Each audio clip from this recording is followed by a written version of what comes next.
Assalomu alaykum. Bugun sizlar bilan kod yozmasdan bir kunda bir necha soat vaqt tejab biznesni 2x tezlashtirish mavzusida gaplashamiz. Ya'ni avtomatlashtirish nimaligi, nimalar qilish kerakligi, qachon avtomatlashtirish kerakligi va kimlar avtomatlashtira oladi, o'sha haqida gaplashamiz. Videoni oxirigacha ko'radigan bo'lsangiz, o'zingizni ishlaringizni oson avtomatlashtirish orqali vaqtingizni tejashni o'rganasiz va tanishlaringizga, biznes egalariga xizmat ko'rsatish orqali daromad topish haqida o'rganasiz. Agar siz texnik mutaxassis bo'lmasangiz, finansiz, buxgalter yoki biznes menejer bo'ladigan bo'lsangiz, avtomatlashtirishni o'rganish orqali ishlaringizni tezlashtirishingiz mumkin bo'ladi. Siz hech qachon dastur bilan ishlab ko'rmagan bo'lsangiz ham, vaqtingiz hozir kam bo'ladigan bo'lsa ham, hech qanday dasturlashni bilmaydigan bo'lsangiz ham, hozir kodsiz dasturlash orqali ishlarni avtomatlashtirish mumkin. Bugun sizlar bilan nimalarni gaplashamiz? Birinchi o'rinda avtomatlashtirish nimaligi. Keyingi o'rinda 3 darajali avtomatlashtirish. Ya'ni siz hozir qaysi darajada ekanligingizni aniqlaymiz. Keyin real demo va misollar. Realni case'da biznesda avtomatlashtirganimizni ko'rsatib beraman. Va nima uchun ko'pchilik muvaffaqiyatsiz? Ya'ni hozir hamma harakat qiladi avtomatlashtirishga, qayerda qanday xato qilishayotganini analiz qilamiz va uni o'rgataman sizlarga. Avvalo o'zimni tanishtiradigan bo'lsam, men o'zi kimman? Jizzax viloyatida tug'ilganman. 5 yildan buyon IT sohasida faoliyat yuritaman. 3 yildan beri bizneslarni avtomatlashtirish bilan shug'ullanaman. Umumiy 40 dan ortiq loyiha bilan shug'ullanganman. Oylik oboroti $50,000 dan ortiq 10 ta korxonani, $100,000 dan ortiq, demak 3 ta korxonani avtomatlashtirib, ularga dastur qilib berganman. Hozirgi shaxsiy loyihalarim, ta'limga oid 2 ta loyiham bor, avtomatlashtirish platformam bor va HR tizimini avtomatlashtiradigan platformam bor. Hozirgi vaqtgacha avtomatlashtirgan o'sha bizneslarimni ko'rishlaringiz mumkin. Tax, Anxo Revolution, Blitz, Colorway, Shashlik, demak shu kabi yirik korxonalarni avtomatlashtirib berganman. Ya'ni har bitta bo'limlariga dastur yasab, har bitta moliya, HR, sotuv, ta'minot, sklad, har bitta bo'limlariga demak ishlarini tizimlashtirib, keyin avtomatlashtirib berganman. Sizlarga biznes tajribamda, avtomatlashtirish tajribamda bir qiziq case misol qilib aytib beraman. Bu 2025-yilda bitta tibbiyot birlashmasiga bo'lgan. Ularda 699 kishidan iborat jamoa bo'lishgan. Ya'ni 699 ta xodim bo'lgan. O'rtacha oyligi 4-5 million so'mdan oylik olishadigan bo'lgan. Ularga biz xodimlarni kirish va chiqish vaqtlarini nazoratga olib, oyliklarni avtomatik hisoblaydigan programma qo'yish orqali ularda 300 milliondan ortiq havoga uchayotgan pullarni aniqlab berganmiz. Ya'ni shunaqa holatlar bo'lgan, boshliqlar bilmaydi. Bitta xodim 2 oylab, 1 oylab umuman kelishmagan. Bunaqa xodimlar soni 30 dan ortiq bo'lgan.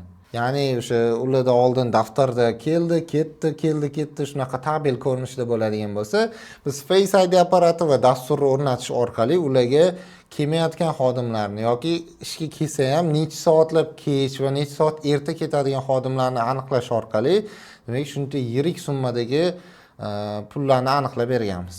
Bu videoni oxirigacha ko'rish orqali siz oylik aylanmasi $100,000 gacha bo'ladigan bizneslarni avtomatlashtirishni, demak qadamlarni o'rganib olasiz. Avtomatlashtirish o'zi nima? Avtomatlashtirish bu siz qo'lda bajarayotgan takrorlanuvchi ishni kompyuterni o'zi bajarishi.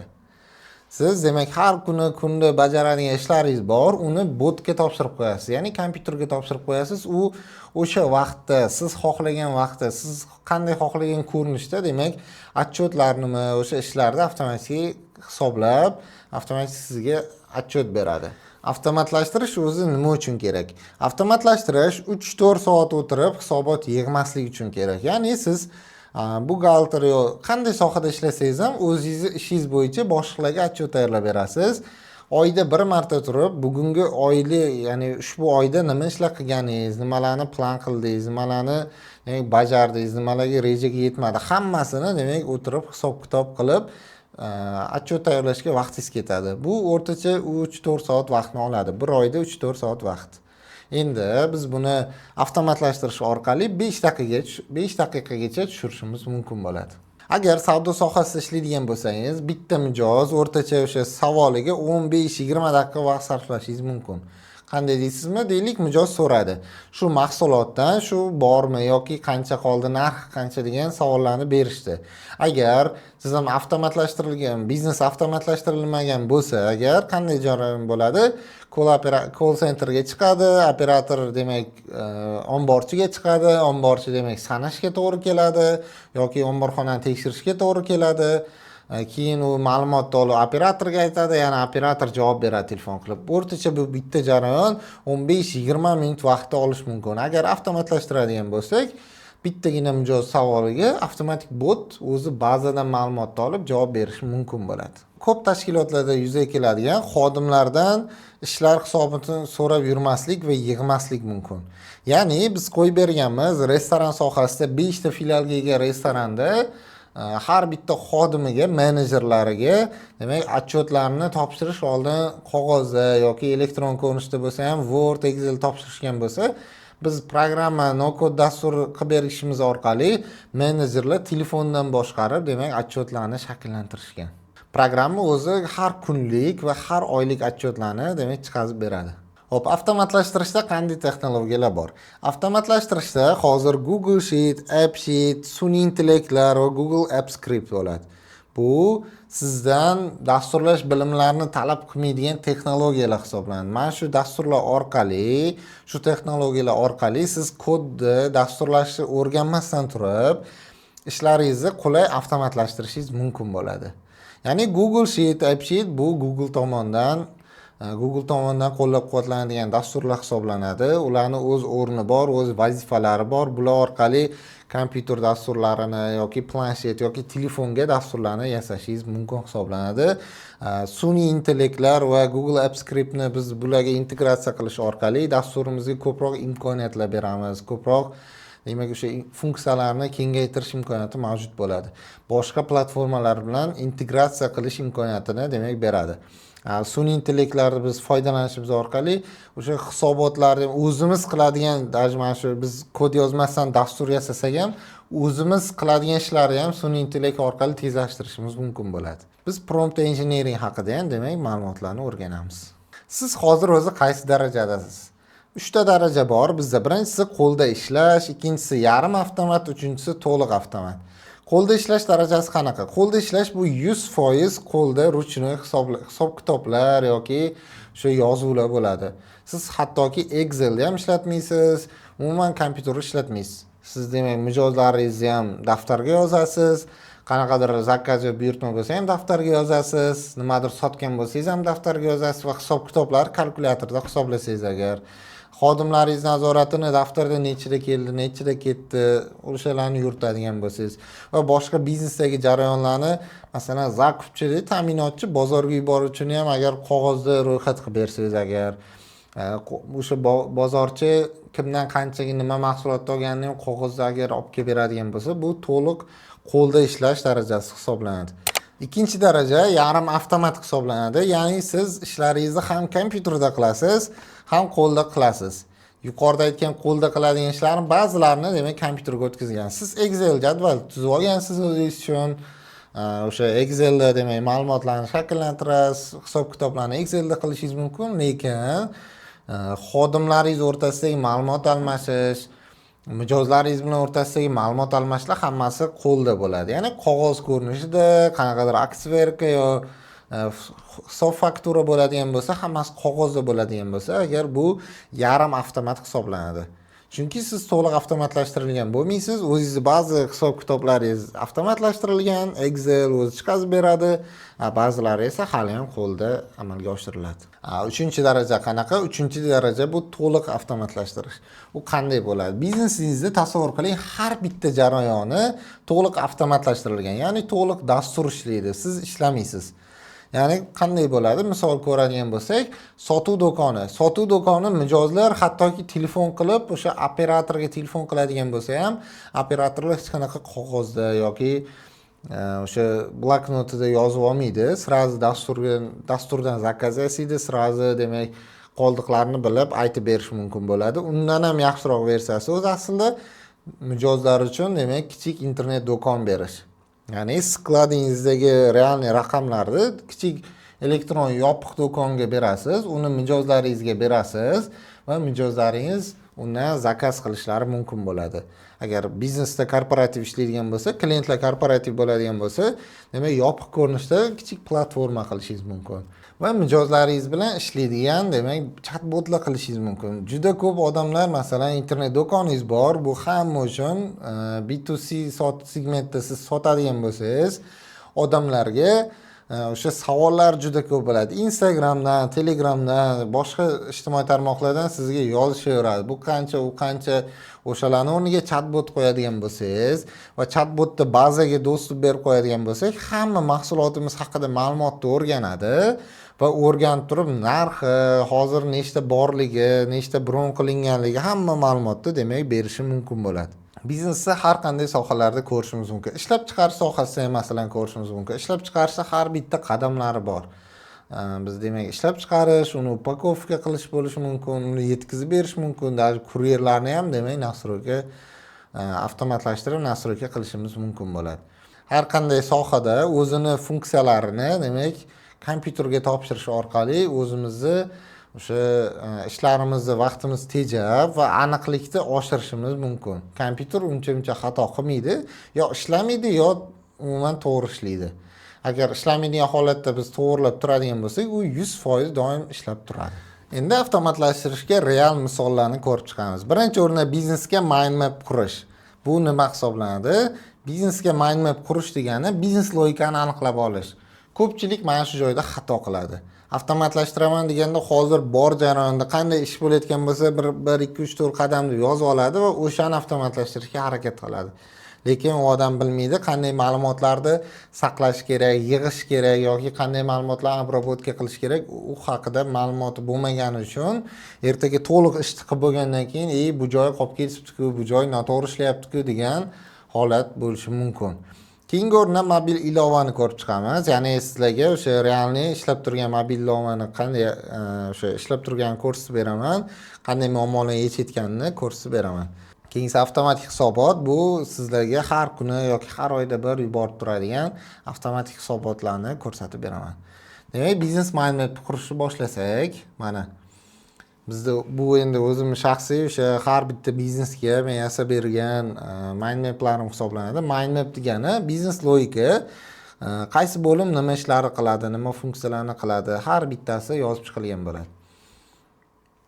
Bu yerda endi juda ko'plab loyihalarni biz qilganmiz. Hozir sizlarga bittasini qilib beraman. Mana bu mind mapimiz o'sha turizm agentsiyasiga bo'ladi, ya'ni tur agentsiyaga hisoblanadi. Bularga tizim qilib berganmiz. Noldan mijoz kelishidan boshlab mijoz o'sha ibodatga ketishi, sayohatlarga ketishi, hamma jarayonlarni nima deydi, o'ziga oladigan qilib Toshkent qaytib kelishigacha demak hammasi bor. Moliya bor, ishchi guruhlar ishlash, vizalarni ro'yxatini olish, rejalashtirish, reyslarni hammasini demak mana shu ko'rinishda chizib chiqamiz. Hozir bitta yoritib beraman. Mana bu yerda Amo CRMdan demak marketing bo'limiga xabar keladi. Marketing demak operatorlarga lead beradi.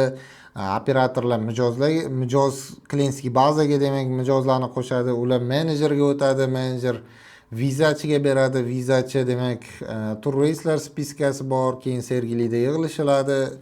O'sha ofislari bor. Keyin uchib ketishadi. Keyin 50 boshini o'sha o'zini vazifalari bor. 50 boshi demak o'zini qo'lda, telefonda qaysi ishlarni qildim, hammasini belgilashi mumkin bo'ladi. Va oxirida O'zbekistonga kelishgandan keyin ular bilan yana ishlab turish mumkin. Va alohida moliya bo'limi bor. Kassada qanday hisoblanishi, nima hisob-kitoblar bo'lishi hammasi demak yozilgan bo'ladi. Mana shunaqa ko'rinishda birinchi mind maplar qurish bo'ladi. Bu yerda 10 dan ortiq demak loyihalarni demak bu yerda hozir chizilgan turibdi. Bu yerda loyihalarim bor. Hammasi birinchi mind map qurish. Mind mapni to'g'ri quradigan bo'lsak, keyingi ishimiz demak avtomatlashtirish bo'ladi. Hozir mobil ilovaga demak ko'rib chiqamiz. Mobil ilova bu Woodhouse'ga bular Rossiyadan, o'sha chet eldan yog'och olib kirishadi va ularni shaklini o'zgartirgan holatda demak sotishadi. Bularga mobilniy приложение bu ham kompyuterda ham ishlaydi. Qanday bo'lingan? Mana asosiy sahifasi bor, ya'ni o'sha balansi, hisob kitoblari bor. Sotuvlari bor. Sotuvlari o'sha mijozlari bilan barcha aksiverkalar bo'ladi. Kassa bo'limida demak pullar olinadigan bo'lsa, pullar demak yoziladi. Xaridlar bo'limida o'sha Rossiyadan olib kiriladigan yog'ochlar o'sha xaridi yoziladi va поставщикlardan, ya'ni ta'minotchilardan qancha qarzligimiz, qachon berishligimizni demak ko'rsatib beradi. Ombor bo'limida bu o'sha har bittasini assatkasi bo'ladi. Qaysi yog'ochimizdan qancha miqdorda qoldi. Kontragentlarda o'sha bizni qarzdorliklarimiz yo bizdan qarz bo'lgan mijozlarni ko'rishimiz mumkin. Mana sotuvlarga kiradigan bo'lsak, sotuvlar spiskasi bor va bu hozir endi demo account, shuncha ma'lumotlarga e'tibor bermaymiz. Mana bu sotuvni qo'shish mumkin, mijozlarni tanlashimiz mumkin bo'ladi. Xo'p, bu yerda kassa, mana kassada demak umumiy bizda qancha dollarda, qancha so'mda turibdi bizda ko'rishimiz mumkin. Pul tushumlari, xarajatlarimiz bo'lishi mumkin, hammasini demak kiritishimiz mumkin. Xaridlar bor. Xaridlarda demak o'sha biz olib kiradigan qaysi omborga kimni olganimiz, ichiga kiradigan bo'lsak, mana qaysi mahsulotdan qanchadan olganimizni ko'rishimiz mumkin. Hamma jarayonlarni mana bunaqa raqamli ko'rinishda o'tkazishimiz mumkin bo'ladi. Xo'p, bizda va omborimiz bor mana. Qaysi demak o'sha yog'ochimizdan qanchadan, necha kubadan bizda mahsulot borligini ko'rishimiz mumkin. Kontragentlarda mana mijozlar bor. Mijozlarda bizdan qancha qarzlari borligi, furalar bo'lsa, biz o'sha Rossiyadan olib kiradigan furalarimizni demak kontaktlarni saqlaymiz. Shofyorlar bu O'zbekistondagi o'sha dastavka bilan shug'ullanuvchi shofyorlar, ta'minotchilar demak Rossiyadagi o'sha bizning ta'minotchilarimiz bo'ladi. Demak, mana shu sozlamalar bor. Xo'p. Sozlamalarda profil, foydalanuvchilar, kassa, xarajat turlari, yuk xarajatlari, demak hammasini nastroyka qilishimiz mumkin. Masalan, bular ham o'sha vaqtida qog'oz daftar bo'lgan, birinchi etapda bo'lishgan. Bular 100% o'sha qo'lda, keyinchalik demak yarim avtomatga o'tishgan, Excel, Google Sheets'ni foydalanishgan va mana hozir to'liq avtomatlashtirilgan holatda ishlamoqda.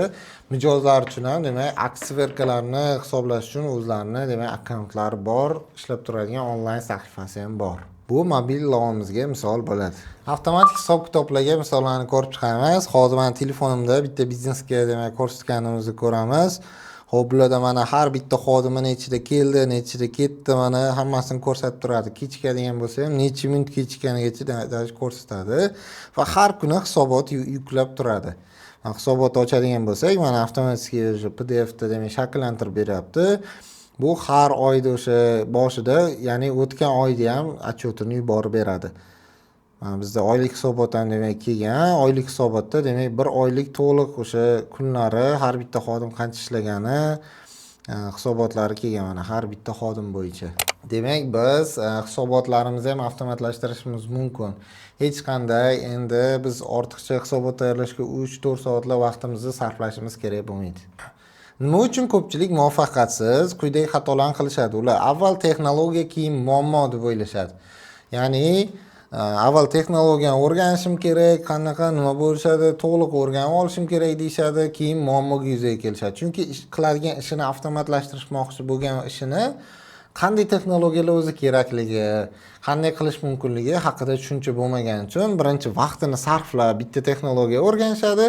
Keyin qarabsizki, u texnologiya bilan bu ishni qilib bo'lmaydi. Bu birinchi muammo hisoblanadi. Ikkinchi muammo bir vaqtda hamma narsani avtomatlashtirish. Ko'pchilikda ko'rganman, bunaqa narsani bir vaqtda biznesda yoki ishlarda hamma jarayonni avtomatlashtirishga harakat qiladi. Bu eng katta xatolardan hisoblanadi. Har bitta bo'limlarda, boya mind mapda ko'rsatgandek, har bitta etaplarni aniqlab olish kerak va bir boshidan boshlab, demak, eng muhimlaridan, eng zarurlaridan boshlab avtomatlashtirib kelish kerak. Uchinchisi yolg'iz o'rganishi. Yolg'iz o'rganish deganda hozir ko'pchilik YouTubedan yoki o'sha Googledan o'rganib olaman deydi. To'g'ri, o'rganadigan odamlar bor, lekin o'rganishga biroz qiynaladigan odamlar bor. Ko'pchilik o'zi mustaqil o'rganib keta olmaydi. Unga bitta ustoz kerak bo'ladi. Ya'ni ustozni, demak, ustoz bilan ishlamaslik bu xato hisoblanadi. Ya'ni ular To'g'ri, YouTube'da, Google'da hammasi o'rgatilgan, noldan oxirigacha o'rgatilgan, lekin uni o'rganib, har bittasini amalda testda qilib ko'rish uchun o'rtacha 1 yil yo 1,5 yil vaqt ketib qoladi. Chunki ma'lumot juda ko'p. Qaysi ma'lumot zarur, qaysi ma'lumot hozir kerak, bu haqida hech kim aytmaydi. Faqat ma'lumot berishadi, faqat dars chiqarishadi, lekin uni qachon ishlatish kerak, o'zi kerakmi hozirgi holatda, demak o'shana xatolik yuzaga keladi. Shuning uchun bitta yaxshi ustoz topish kerak. O'sha yaxshi ustozni demak yo'lidan ketish kerak. U yo'lda masalan 3 yil, 4 yil ishlab ko'rgan bo'ladi. O'sha 3 yil, 4 yil ishlab ko'rgan yo'llarini bo'ldi. Mana shu 1 2 3 4 5. Mana shu 5 ta ishni qilgin bo'ldi. Men hozirgi holatimga kelasan. Masalan, tez kelish imkoniyatiga yordam beradi. Natijaga tezroq chiqishiga yordam beradi ustozlar. Mana shu 3 ta xato o'sha ko'pchilik odamlarni demak avtomatlashtirishda muvaffaqiyatsizlikka uchrashiga sabab bo'ladi. Bu sohada kimlarga xizmat ko'rsatiladi va qancha daromad topiladi? Bu endi avtomatlashtirishni siz o'rganganingizdan so'ng, o'zingiz ishlaringizni qildingiz, endi boshqalarga xizmat ko'rsatish orqali daromad topish hisoblanadi. Ya'ni mijozlar asosan kichik va o'rta biznes egalari bo'ladi. Yirik tashkilotlarga dastur qilib berib bo'lmaydi. No-code dasturlari bilan biz hozircha o'sha texnologiyalar, yuqoridagi texnologiyalarni aytdim. O'sha texnologiyalar o'rganish orqali, demak, kichik va o'rta biznes egalariga bemalol dasturni qilib, ishlarini avtomatlashtirib berishimiz mumkin bo'ladi. Ya'ni qaysi sohalarda siz qaysi o'sha bo'limlarni avtomatlashtirish mumkin? Misollarni aytaman. Omborxona boshqaruv avtomatlashtirish. Omborxona yuqorida ham aytdim, o'sha ta'minotchi bozordan olib kelishi, skladda paydo bo'lishi, skladdan rasxod bo'lishi hammasini avtomatik dasturga keltirishingiz mumkin. Savdo CRM'ini qurish, ya'ni ko'pchilikda hozir savdo CRM Google Sheet yoki Excel'da bir qulay aniq qilishadi, shakllantirib olishgan, lekin biroz ishlashga noqulay bo'ladi. Operatorlar ko'payadigan bo'lsa, muammolar bo'ladi. O'shaning uchun bu ishlarni ham avtomatlashtirishimiz mumkin. Xodimlar nazoratini tizimlashtirish mumkin, ya'ni xodimlar o'sha kirish chiqish vaqtlarini avtomatlashtirish orqali, ya'ni siz buni o'rganasiz va boshqa biznesga xizmat ko'rsatish jarayonlarini sanab o'tyapman. Moliyaviy hisobotlarni avtomatlashtirish mumkin. O'sha moliyaga oid xodimlariga bu oy qancha hisoblanishi kerak, qancha to'langan, qancha avans berilgan, qanchasi qoldi. O'shalarni avtomatik shakllantiradigan, demak, holatga kelishimiz mumkin. Va juda ham ko'p jarayonlar bor. Endi har bitta biznesning har bitta o'sha yo'nalishiga, modullariga qarab, demak, ishlarimiz farq qiladi. Endi narxlar va daromadlar haqida gaplashaylik. Demak, hozirda oddiy tizimlar $300 dan $500 demak, bozorda shunaqa narx bo'lib turibdi. Endi bu sotish qobiliyatiga ham bog'liq. Qancha sotish o'sha biznesga qarab, sotuvchi odamga qarab bu yog'i narxlash mumkin. Endi o'rtacha bozordagi hozirgi narxlarni sizlarga aytib beraman. Oddiy tizimlar o'rtacha $300-500 bir hafta, 2 hafta vaqtingiz ketadi va o'shani qilib berishingiz mumkin bo'ladi bizneslarga. O'rtacha murakkablikdagi dasturlar bu $500 dan $1200 gacha. Bu o'rtacha murakkablik degani o'sha kichik bizneslarni to'liq avtomatlashtirish mana shunaqa narxda chiqishi mumkin. O'rta murakkab tizimlar debman, o'rta bizneslar bular $1,5 dan $5,000 gacha. Bu o'sha jarayonlari ham ko'p, modullari ham ko'p, oboroti ham katta o'sha bizneslarga, demak, shu narxlarda xizmat ko'rsatish mumkin. O'zim shaxsiy кейsimda ham bo'lgan, bir xil dasturni $1,200 ga ham sotganman, yo o'sha dasturni boshqa biznesga $5,000 ga ham sotganman. Lekin bir xil dastur bo'lgan. Bu o'sha bizdagi endi tajriba, mijoz bilan ishlash, sotuv, demak, skilllarni shakllantirish orqali yuzaga keladi.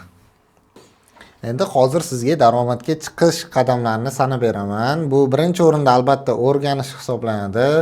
O'rganishda ham qayerda o'rganish mumkin? Birinchisi Google'da ingliz tili darslaridan o'rganishimiz mumkin. YouTube'dagi ochiq darslardan, ingliz tili darslaridan o'rganishimiz mumkin. No-code School o'zbek tilidagi darslar, ya'ni o'zimning shaxsiy No-code School nomli YouTube kanalim bor. O'sha YouTube kanalimga kirsak, o'zbek tilida demak darslarni men yozib, tayyorlab qo'yganman. Hammasi bepul, kirib o'rganishlaringiz mumkin bo'ladi. Soha mutaxassisini shogird tushib o'rganishingiz mumkin. Ya'ni yuqorida aytganimdek, xuddi shu sohada 3-4 yildan beri ishlab yurgan odamga shogird tushgan holatda 3-4 yillik tajribasini demak qisqa muddatda 2-3-4 oyda demak o'rganib olish mumkin. Ya'ni o'sha ekspert mutaxassis aytib beradi, shuni shu qadamlarni o'rgansang agar avtomatlashtirishni demak bemalol qila olasan deb aytib beradi. O'shani qilib bajarish kerak bo'ladi. Ikkinchisi portfolio yig'ish kerak bo'ladi. O'sha biz o'rgandik, yaxshi tajriba yig'dik, endi portfolio yig'ishimiz kerak. Ya'ni qanaqa yig'iladi? Birinchisi bepulga qilib berish, birinchi loyihani olish. Bizni tanishlaringiz bo'ladi, o'zingizni mahalladoshlaringiz bo'ladi, qarindoshlar bo'lishi mumkin. O'shalarni ishlarini deylik avtomatlashtirib berish kerak bo'ladi. Bepulga ular sizdan bepulga nima deydi, pul to'lashmaydi va kutuvlari kam bo'ladi. Siz ulardan ham pul olmaysiz, demak bepulga o'sha ularga qilib berasiz xizmatni. Keyingisi tanishlaringiz orasida kimdir biznesga ozroq pul evaziga. Bu o'zi bo'ladi. Masalan, yirik tashkilot, yirik tashkilotda ham kichik bo'limda kichik bir ishini qilib beraman deysiz va o'shanga kichkina summada demak pul so'raysiz. Bu orqali o'sha birinchi demak kichik daromadlarni topishimiz mumkin va community hamjamiyatlarda aktiv bo'lish va boshqalarga muammosiga yechim berish kerak. Bu qanaqa bo'ladi? Bizda Telegram bor, masalan, ommalashgan. Telegramda hamjamiyatlar bo'ladi. O'sha no-kodchilar yoki tadbirkorlar, masalan, so'raydigan, savollar beradigan hamjamiyatlari bo'ladi, gruppalari. O'sha yerda aktiv bo'lib, tajribani ulashib, u yerda hammaga muammosiga yordam bersangiz agar, sizni o'sha keyin boshqa odamlar chiqishni boshlaydi. Uchinchi o'rinda birinchi pullik loyiha. Birinchi pullik loyiha yetarlicha o'sha tajribaga egasiz. Kichik ishlarni avtomatlashtirib berdingiz. Endi o'zingizni tumaningizdagi, o'zingizni o'sha hududingizdagi do'konlarga 300-500 dollargacha masalan dastur yasab berishingiz mumkin. Oddiygina biz Toshkent sharoitida mana qaraydigan bo'lsak, Malika bozoridagi do'konlarga dastur yasab berganmiz. Ularni oddiy nima qiladi? Qanaqadir tovar olsa prihod qiladi, uni sotsa demak rasxod qiladi. O'rtada foydasini qo'yib sotadi u. Biz o'shani qilib bergan, dastur qilib berganmiz. Prihod qildi, rasxod qildi. Assatkasida qancha bor, ya'ni skladida nechta qoldig'i bor ko'rib turadi, qancha foyda ko'rganini ko'rib turadi. Mana shu 4 tagina funksiyani ham demak bitta do'kon egasiga sotganmiz. Ular qabul qilib yaxshi ma'qullashgandan keyin boshqa bir o'nlab do'konlarga demak tarqatib sotib chiqamiz. Xuddi shunday siz ham o'zingiz tumaningizdagi, o'zingiz hududingizdagi do'konga oddiy mana shunaqa 4 ta 5 ta funksionalli dastur qilib ularga berishingiz mumkin. Ular qabul qilishadi. Va portfolio yig'ilgan bo'lsa, o'sha ijtimoiy tarmoqlarda o'zingiz portfoliongizni ko'rsatib berasiz. Nima ishlar qilganingizni yig'ib boradigan bo'lsangiz, odamlar sizni kuzatib, sizga yana buyurtmalar berishadi. Eng so'ngida bitta o'sha ko'p do'konlar bilan ishlayotganingizdan yoki ko'p bizneslarga xizmat ko'rsatayotganingizdan keyin to'liqroq, ya'ni kichik biznesni to'liq avtomatlashtirishni demak o'sha riskini olish kerak bo'ladi va uni sal bozordan arzonroq narxga demak qilib berish kerak. Bu sizga ham o'zingizga duh beradi, ham ishonchingizni oshiradi, ham masalan psixologik to'siqlar yo'qoladi. Ha, bo'ldi, men shu ishni qila olar ekanman, shu ishni qiynalmasdan muammosiz qilib bera oldim degan o'zingizga ishonchingiz ortadi. Keyingi bosqich masshtablashtirish, ya'ni kengaytirish. O'zingizni ishingizni endi kengaytirishingiz kerak. O'sha siz bir nechta do'konlarga qilib berdingiz, kichik biznesni to'liq avtomatlashtirdingiz. Endi referal orqali demak mijozlarning oqimini oshirishingiz mumkin. Har bitta o'sha mijozingizga siz taklif berasiz. Keling aka shunaqa, har bitta masalan referal qilishingizga men shuncha summa beraman yoki sotilgan summadan shuncha foiz ajratib beraman deb demak referal tizimini ishlatishingiz mumkin bo'ladi. Ikkinchisi ijtimoiy faollikka oshirish, ya'ni ijtimoiy tarmoqlarda faolroq bo'lasiz va aynan o'sha hududdan emas, butun O'zbekiston bo'yicha demak mijozlarga ega bo'lishingiz mumkin bo'ladi. O'zimning holatimda ham shunaqa, Toshkent shahrida turib, Qoraqalpog'istonga, Vodiyga, Buxoro, Samarqandga demak ularni oldiga bormasdan turib bir nechta dasturlarni demak qilib berib yopganman va ishlarni avtomatlashtirib berganman. Mahalliy bizneslarga taklif bilan chiqishingiz mumkin, ya'ni o'sha hududingizdagi endi kichik bizneslarga borib ishlaringizni ko'rsatuvchi prezentatsiyani tayyorlab, demak yarim soatlik uchrashuv belgilab, demak taklif qilib buyurtmalarni olishingiz mumkin bo'ladi. Shaxsiy brend yuritish orqali bu o'sha ijtimoiy tarmoqlarda faol yuritishingiz bilan bir xil shaxsiy brendingizni yuritib borasiz. O'sha YouTubedan o'rganib, qanday yuritish haqida o'rganib, demak shaxsiy brend qurish mumkin. Telegram, Instagram, YouTube'larda target yoqish orqali bu pullik yo'l hisoblanadi. Ya'ni siz qisqa videolar olasiz, videoroliklar shu ishni qilganman, shunaqa qilib bera olaman. Shuncha muddat ketadi, shuncha summa bo'ladi. Target video yoqasiz va keladigan o'sha sizni xizmatingizga qiziqqan mijozlarga aloqaga chiqib, demak, xizmat taklif qilish mumkin bo'ladi. Bugun nimalarni gaplashdik? Bugun avtomatlashtirish nimaligi, qanday muammolarni hal qilish haqida gaplashdik. Noldan bizneslarga xizmat ko'rsatish qadamlarini demak ko'rib chiqdik. Avtomatlashtirish uchun texnologiyalarni ko'rib chiqdik. Qanday texnologiyalar bor, nimalar qilishini o'rganib chiqdik. Real avtomatlashtirilgan misollarimni demak ko'rsatdim sizlarga va muvaffaqiyatsizlik sabablari, avtomatlashtirishdagi xatolarni sanab chiqdik. Yani shuncha ma'lumot oldik. Sizda avtomatlashtirishni Adan Yagacha o'rganmoqchiman. Nima qilaman endi, qanday yo'l tutay degan savol tug'ilishi mumkin va bunday natijaga erishishimga qanday kafolat bo'ladi degan savollar tug'ilishi mumkin. Buning uchun men o'zimni shogirdlik dasturimni ishlab chiqdim. Bu shogirdlik dasturim avtomatlashtirishni bu sohada bo'lmay turib noldan demak o'sha pro darajagacha to'liq ishlarni avtomatlashtirishni o'rgatadigan shogirdlik dasturni yozib chiqdim. Hozir sizlarga qisqacha shogirdlik dasturim haqida ma'lumot beraman.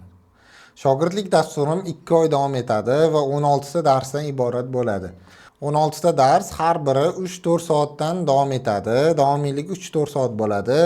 Birga bir ishlash bo'ladi. Ya'ni darslarimiz o'sha to'liq jonli efirda bo'ladi, jonli darslar bo'ladi va darsdan tashqari ham birga bir ishlab, o'sha muammolarga, tushunmayotgan joylaringizga demak birga bir ishlab yordam berishim mumkin bo'ladi. Va natijaga kafolat beraman. O'zimni shu sohadagi tajribalarimni yig'ib, hammasini sayqallab bitta joyga yig'dim va shu barcha tajribalarimni sizlar bilan ulashaman. Kursga ro'yxatdan o'tish va to'liq ma'lumot olish uchun o'sha video tagidagi havolaga o'z ma'lumotlaringizni qoldiring. Shaxsan o'zim sizga aloqaga chiqaman va birga bir mitinglar qilib, demak, gaplashib olamiz. Demak, shogirdlik dasturim haqida batafsil ma'lumot beraman. E'tiboringiz uchun rahmat.